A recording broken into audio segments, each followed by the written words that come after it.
Hi guys, welcome back to my channel Lush Foliage. In today's video, we are going to be talking about a very important topic, and that's related with the soil. What type of soil should you use for your plants? Now guys, I am not a botany student. I do not know the in-depth knowledge about soil. This is all basic knowledge that I have gathered because when I initially started gardening, I also had all of these issues because I did not know what exactly is high pH, low pH, acidic soil, alkaline soil. I had no clue about it. And because of this reason, I used to kill a lot of my plants. But over the period of time, as and when I started to learn a lot about the soil, the basic things, we do not need to go very deep in it. We just need to know the basic, and that is more than enough. And that's exactly what I'm going to be talking in this video.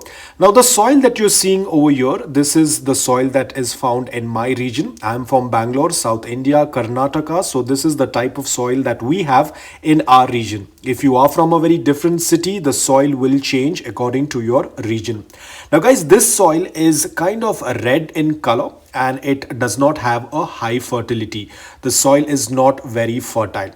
Apart from that, this soil has a very high content of clay, as you can see, though it tends to look or appears to look very loose and porous, but it is completely made out of clay. Now the pH of this soil is around 8 to 9, which means it's quite high, due to which this soil is alkaline. As you can see it on the table in front of you, I had no clue about all of this when I started, but slowly with experience of gardening and learning about gardening, a lot of times things do not work exactly as how you read it from the books or in theory until and unless you do it practical or you get a practice of it. That's when you tend to learn a little bit more in detail. We can read hundreds of books about how to grow plants, but still it might not work out until unless we do not try it. So as you can see on the table, the pH level of a clay soil like this is going to be anywhere from 8 to 9, which is very high for most of the plants, and the plants are not going to do quite well. Apart from that, what happens is that this soil is very heavy. It retains a lot of moisture. During winters, it takes a very long time for this soil to dry, and during summers, this soil tends to dry really fast. And that's not it. After it dries, it becomes very compact. It becomes very hard, almost like concrete, because it is basically a high amount of clay, due to which it can suffocate the root ball. The roots will not be able to grow. The soil has to be a little loose and porous around the root area, but this is going to completely suffocate the roots. The roots will not be able to absorb any nutrients from the soil, if there are any nutrients, and when you are going to water, the plant will not be able to absorb any water. This is what I have seen with a lot of beginners on Facebook groups. They first of all use a pot that is 3 times bigger than the plant, and they completely fill the pot with this soil. So it is not going to work out. So how can this soil be used for our plants? It is the same process that I have made a video earlier, which is rejuvenating the old soil. It is the same process. You will have to add amendments in this. Now the amendments can be anything. It can be coco peat, it can be compost, it can be leaf mold. If you have a very old dried cow dung, you can use that as well. All of these organic matters will start to break into the soil and will start to reduce the pH level of the soil. So most of the plants that we grow at home would prefer a slightly acidic to neutral soil, that is between 5.5 and below 7. If it goes above 7, then your soil will become alkaline. Now guys, if you want to do a little bit more in detail research, there are a lot of these soil testing kits available online. They come along with a litmus paper, so you can do a litmus paper test.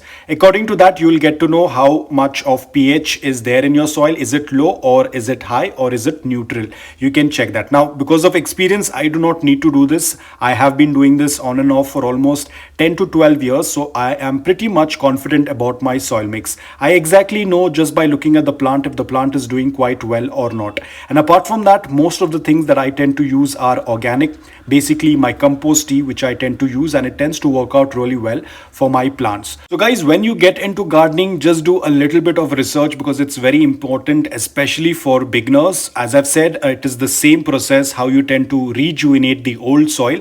I will put the link in the description below. You can check out the entire process. But there is one thing that you are not going to be adding in this when you are trying to bring the pH level of the soil down. Do not add activated charcoal or wood ash because both of these are alkaline. You do not want to add that. The whole purpose of doing this process is to get the pH down. So do not add activated charcoal or wood ash right now. You can do it later on when you have put the plant in, and once the plant is established, then you can go ahead and put the wood ash or the activated charcoal. Don't do it at this point of time.